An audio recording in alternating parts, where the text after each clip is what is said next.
Hello friends, today I am going to start tense under English grammar। आज मैं आप लोगों को अंग्रेजी व्याकरण के अंतर्गत BTC या DLED 4th सेमेस्टर में टेंस पर चर्चा करेंगे। जैसा कि आप लोग जानते हैं, यह जो टेंस है, टेंस का जो कॉन्सेप्ट है वो हमारे दैनिक जीवन में अंग्रेजी को सीखने, उसको बोलने और उसका प्रयोग करने में कितना महत्वपूर्ण है। जो टेंस का कॉन्सेप्ट है, जैसा कि आप जानते हैं कि टेंस का जो कॉन्सेप्ट है वो क्रिया के तीनों फॉर्म्स जो होते हैं, उसके फर्स्ट फॉर्म, सेकंड फॉर्म और थर्ड फॉर्म, उसका पूर्ण रूप से इसमें प्रयोग किया जाता है। बहुत से ऐसे स्टूडेंट होते हैं, बहुत से ऐसे छात्र होते हैं जो अंग्रेजी को पढ़ तो लेते हैं, बोल नहीं पाते हैं, और बोल तो लेते हैं उसको बहुत इन्फ्लुएंटली, मतलब कि बहुत क्या कहते हैं कि प्रखरता से उसका प्रयोग नहीं कर पाते हैं। तो इस प्रकार से हम ये कहना चाहेंगे कि जो अंग्रेजी है, जो अंग्रेजी भाषा है, इसको जानने के लिए, इसको बोलने के लिए, इसको प्रयोग करने के लिए, मतलब इसमें मतलब कि तेज़ी से इसका उपयोग करने के लिए, बहुत अच्छे ढंग से, प्रभावशाली ढंग से इसको बोलने के लिए टेंस को जानना बहुत ज़रूरी है। अंग्रेजी व्याकरण जो है वो टेंस में पूर्ण रूप से उसका प्रयोग दिखाया जाता है। मतलब कि अंग्रेजी का जो व्याकरण है, मतलब कि हमारे आपके दिनचर्या में, हमारे आपके जो जीवन में, उसमें उपयोग किए जाने वाले जो वाक्य होते हैं, उसमें आने वाले जो सेंटेंसेज होते हैं, वो सबका रिलेशन जो है टेंस से ही होता है। तो टेंस पर हम चर्चा करने से पहले हम आप लोगों को ये बताना चाहेंगे कि टेंस जो है, जैसा कि जो व्याकरण है, अंग्रेजी का व्याकरण जो है, या जो भाषा है, या उसका जो प्रयोग है, उसकी एक रीढ़ है। इसके माध्यम से ही हम सारे वाक्यों को स्पष्ट रूप से, तो इस प्रकार से आप जो है टेंस के मतलब कि जो उसके जो पूरे प्रयोग हैं, उसका जो मतलब उसका जो विस्तार है, उसको हम आप इसके माध्यम से, टेंस के माध्यम से चर्चा करेंगे। जैसा कि आप जानते हैं, जो टेंस है वो कितने होते हैं? 3 होते हैं। अब इन 3 टेंसेज को हमें जानने के लिए थोड़ा सा हम इसको जो है अपने तरीके से आपको समझाना चाहेंगे कि जैसे जो स्टूडेंट है वो टेंस का जो कॉन्सेप्ट है उसके सामने कैसे आप उसको मतलब कि उसकी व्याख्या करेंगे, उसको कैसे विस्तार पूर्वक समझाएंगे। अब हम उस पर चर्चा करते हैं और टेंस को जो है विस्तार पूर्वक उसकी व्याख्या करते हैं। तो जैसे ये टेंस है, it is a kind of concept of English grammar, मतलब ये एक प्रकार का कॉन्सेप्ट है, एक प्रकार की विचार है, एक प्रकार की धारणा है। और इस धारणा को, अब चूँकि इसका जो विस्तार है वो टोटल, तो इसमें मतलब कि 12 टेंस हो जाएंगे। भी आपको देखेंगे, हम क्लासिफिकेशन करेंगे टेंस का, तो ये 12 टेंस हो जाएंगे।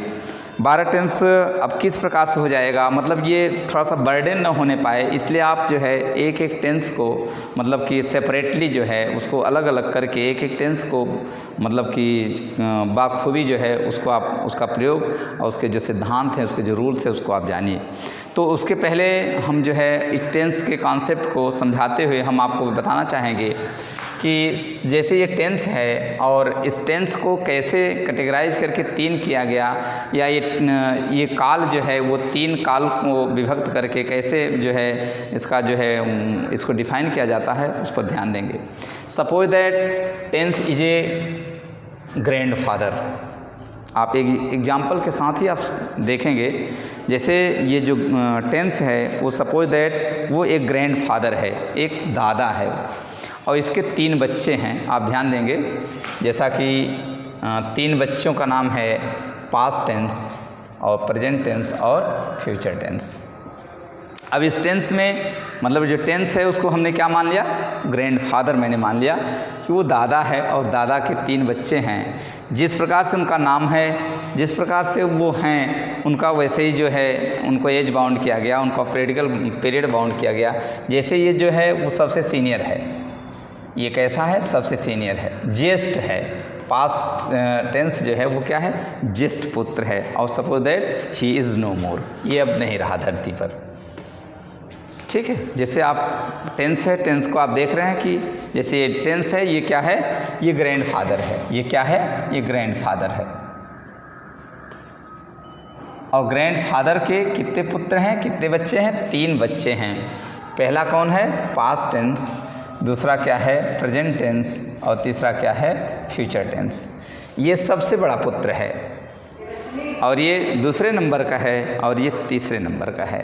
इसी प्रकार से तीनों को जो है बाउंड किया गया है। मतलब कि आप जैसे इसके सपोज दैट ये ग्रैंडफादर है और इसके 3 पुत्र हैं, तो पहला पुत्र है जो पास्ट टेंस, और वो इस दुनिया में नहीं रहा। पास्ट टेंस इस दुनिया में नहीं रहा, इसलिए उसका जब आप एड्रेसिंग करेंगे, उसका संबोधन आप करेंगे, तो आप ये इसमें जब आएगा तो था थे थी शब्द आएगा, कि मतलब कि वो जैसे किसी का नाम आप लेकर के कहेंगे, जैसे वो राजा था, he was no more, he is no more now, so it is saying about him and it is addressing about him, उसके बारे में आप संबोधन कर रहे हैं।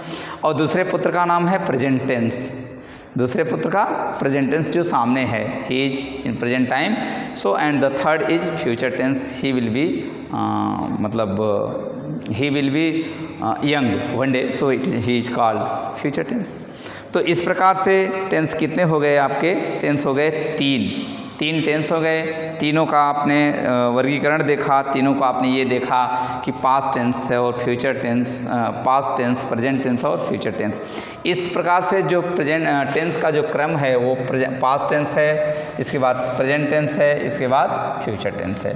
जैसा कि आप व्याकरण में, व्याकरण के जो बुक्स है जो उसको विद्वानों ने लिखा है, उसमें आपको दिखाया जाता है कि प्रेजेंट टेंस, पास्ट टेंस और फ्यूचर टेंस। वो तो लर्निंग का जो मतलब माध्यम है, सीखने और सिखाने के जो तरीके हैं, उसके माध्यम से प्रेजेंट टेंस, पास्ट टेंस और फ्यूचर टेंस लिखा गया। लेकिन वो जो नियमानुसार उसका जो क्रम होना चाहिए वो ऐसे होता है, पास्ट टेंस होता है, प्रेजेंट टेंस होता है और फ्यूचर टेंस होता है। तो आप अभी मैं एक एक टेंस को जो है एक एक वीडियो में मतलब उसको डिटेल करके आपके सामने रखूँगा और उसको बखूबी इतना मतलब उसको बखूबी आपके सामने उसको एक्सप्लेन करूँगा, ताकि उसको आप कायदे से अंडरस्टैंड करें, ताकि उसको कायदे से आप समझ जाएं। क्योंकि ये व्याकरण जो है और अंग्रेजी जो है उसकी बोलने की, उसको सीखने की जो मतलब व्यवस्था है, उसको सीखने की जो प्रक्रिया है, बोलने की जो प्रक्रिया है, वो बहुत ही अगूढ़ है। उसको जो स्टूडेंट है वो, कुछ लोग तो ऐसे होते हैं जो सीख लेते हैं, उसको रिवाइज नहीं करते हैं, फिर पुनः पीछे भूल जाते हैं। कुछ लोग जो है जिस दिन पढ़ते रहते हैं केवल उसी दिन याद रहता है, इसके बाद भूल जाते हैं। तो हम जो है एक एक टेंस को आपको जो है विस्तार पूर्वक एक एक वीडियो में मैं आपको हर टेंस को जो है विस्तार पूर्वक बताऊंगा, और उसके पहले मैं थोड़ा सा इस पर संक्षिप्त रूप से चर्चा करना चाहता हूं।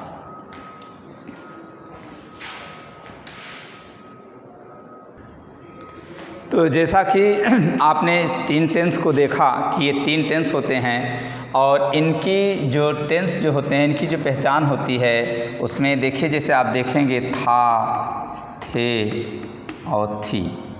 इसी प्रकार से जब अंग्रेजी में आप जाएंगे तो हो जाएगा वाज और वेयर, इनकी पहचान हो गई। इसी प्रकार से प्रेजेंट टेंस में होगा है, हूँ, हो, इज, एम, आर। मतलब ये आप देखिए कि जैसे जो प्रेजेंट टेंस होगा मतलब उसकी जो पहचान होती है उसमें है, हूँ, हो आएगा, और इसमें अंग्रेजी में आएगा इज, एम, आर। इसी प्रकार से फ्यूचर टेंस में भी आएगा गा, गे, गी, और अंग्रेजी में आएगा विल बी और शैल बी। तो इस प्रकार से आप देख सकते हैं कि जो अंग्रेजी है अब उसके मतलब कि टेंस है उसके 3, जैसा कि आपको मैंने बताया उदाहरण दे करके, suppose that he has 3 sons, the first son is name past tense and the second son name is present tense and the third sons name is future tense. So all 3 sons have 4 sons also, their names are. जैसे अब देखिए थोड़ा सा मैंने ये बताया कि ये जो है पास्ट टेंस है और ये प्रेजेंट टेंस है और ये हो गया फ्यूचर टेंस। अब ये बताया गया कि इनके भी अपने मतलब कि 4 पुत्र हैं या 4 इनके प्रकार हैं, 4 रूप हैं। जैसा कि आप देख सकते हैं, पहला जो है इंडिफिनिट। अब ये पहला जो इंडिफिनिट है दूसरा जो है वो कॉन्टीन्यूअस है। अब इसको हम आपको दिखाते हैं। ये कॉन्टीन्यूअस को मतलब प्रोग्रेसिव भी कहा जाता है इसको प्रोग्रेसिव टेंस भी कहा जाता है, मतलब उसको जो है प्रोग्रेसिव कहा जाता है। इसके बाद परफेक्ट है, इसके बाद परफेक्ट कॉन्टीन्यूअस है। आप देख रहे हैं कि ये परफेक्ट कॉन्टीन्यूअस को परफेक्ट प्रोग्रेसिव भी कहा जाता है, नाम इसका ऐसा भी है, परफेक्ट प्रोग्रेसिव। इसी प्रकार से आप इसमें भी मतलब क्या कहते हैं कि जैसे अभी इनके ये चार पुत्र हो गए। अब ये चार मतलब कि एक टेंस के मतलब ये जैसे क्या कहते हैं कि अब इन सब के जो है चार टेंस मतलब कि चार पुत्र और हो गए जिनके नाम है इंडिफिनिट, कॉन्टीन्यूअस, परफेक्ट और परफेक्ट कॉन्टीन्यूअस।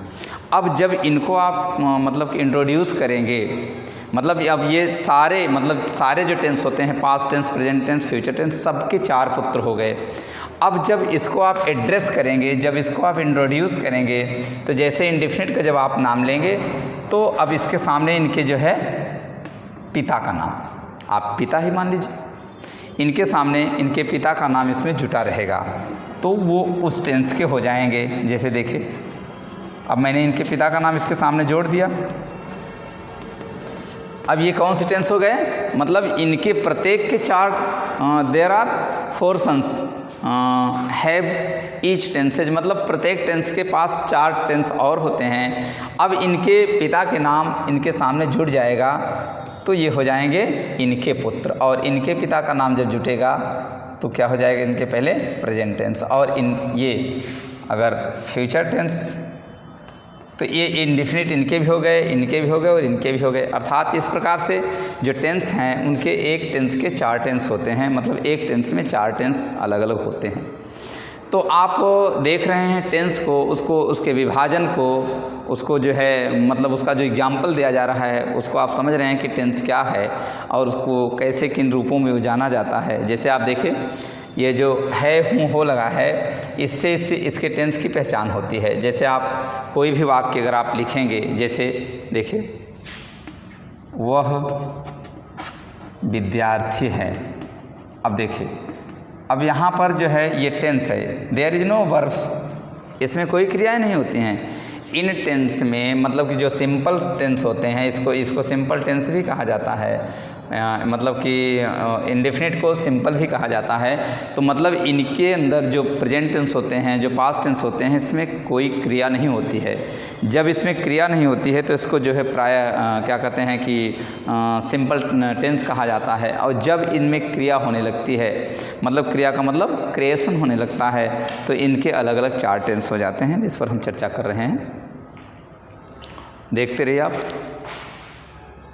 तो इस प्रकार से आप देख रहे हैं कि प्रत्येक टेंस के जो 4 टेंस अलग अलग टेंस होते हैं। अब उसमें जैसे मैंने ये बताया कि जो पास्ट टेंस है, प्रेजेंट टेंस है, फ्यूचर टेंस है, इस टेंस को सिंपल टेंस भी कहा जाता है। मतलब ये there is no activity in this tense. जैसे वह विद्यार्थी है, यहाँ पर वाक्य में जो है मुख्य क्रिया नहीं आई है। जैसे वह विद्यार्थी होगा, वह विद्यार्थी होगा, कहने का तात्पर्य यह है कि ये जो वाक्य है इसमें मुख्य क्रिया नहीं आई है। वह विद्यार्थी था। जब किसी टेंस में मतलब कि इन 3 मतलब टेंस के जो 3 टेंस होते हैं, मतलब टेंस में जो अलग 3 टेंस होते हैं, पास्ट, प्रेजेंट और फ्यूचर, उस टेंस में जब कोई मुख्य क्रिया नहीं होगी, अर्थात ये कह सकिए कि जो साधारण टेंस होता है उसमें मुख्य क्रिया नहीं आई रहती है, और जब मुख्य क्रिया आएगी, जैसा कि मैंने बताया है कि tense is a kind of concept where 3 forms of the verb are used. मतलब कि जहाँ पर तीनों क्रियाओं के तीनों रूपों का प्रयोग किया जाता है वो टेंस होता है। ये भी मान लीजिए कि मतलब कि टेंस में जो है क्रिया का जो तीनों रूप होता है उसका प्रयोग किया जाता है। तो इस प्रकार से आप देखते हैं कि एक टेंस के मतलब एक पुत्र के मतलब जैसे ये टेंस है, ये ग्रैंडफादर है, इसके 3 पुत्र हैं। एक पास्ट टेंस है जो अब नहीं रहा है इसलिए उसका नाम पास्ट टेंस, मतलब किसी चीज़ को आप कहते हैं कि भविष्य में मतलब कि पूर्व में था, पहले था। जैसे यहाँ वह एक विद्यार्थी था तो आप इसको कहते हैं कि ही इज़ नो, मतलब वो प्रेजेंट टाइम में आपके सामने है नहीं, इसलिए इसको जेस्ट माना गया। ये सामने काम कर रहा है, मतलब वो सबसे जेस्ट ये, उसके बाद ये, उससे छोटा ये है। तो इस प्रकार से जो 3 टेंस होते हैं, तीनों टेंस में क्रिया नहीं होती है, क्रिया होती है लेकिन वो मुख्य क्रिया नहीं होती है। वो it is a kind of concept, वो केवल कॉन्सेप्ट होता है, एक विचार होता है, उसमें किसी प्रकार की एक्टिविटीज़ नहीं होती है। और जब एक्टिविटीज़ होती है तो उस टेंस के, या यह कह लीजिए कि जो ग्रैंडफादर है उसके जो सन है, there are 4 sons of present tense, future tense और पास्ट टेंस। अब इनके जो 4 पुत्र हैं, इनका जब आप प्रयोग करेंगे, अर्थात जब इनको आप मतलब इनका प्रयोग करेंगे, जब इनको इंट्रोड्यूस करेंगे, तो इनके पहले इनके पिता का नाम जब जुड़ेगा तो वो इनके मान लिए जाएंगे, मतलब इस टेंस को मान लिया जाएगा। पास्ट टेंस जैसे इंडेफिनिट है, अनिश्चित काल है, तो इसके पहले जब आप पास्ट टेंस पास्ट लगा दिए तो इसके फादर की इंट्रोड्यूसिंग हो गई, मतलब उसके फादर का इंट्रोडक्शन हो गया, इसलिए पास्ट टेंस में भी इंडेफिनिट होता है। प्रेजेंट लग जाएगा तो मतलब इनके पिता का नाम लगा तो ये क्या हो गया, प्रेजेंट हो गया, इनके भी 4 होते हैं। और फ्यूचर लग जाएगा तो उनके भी 4 होते हैं। इस प्रकार से प्रत्येक टेंस में 4 अलग अलग टेंस होते हैं।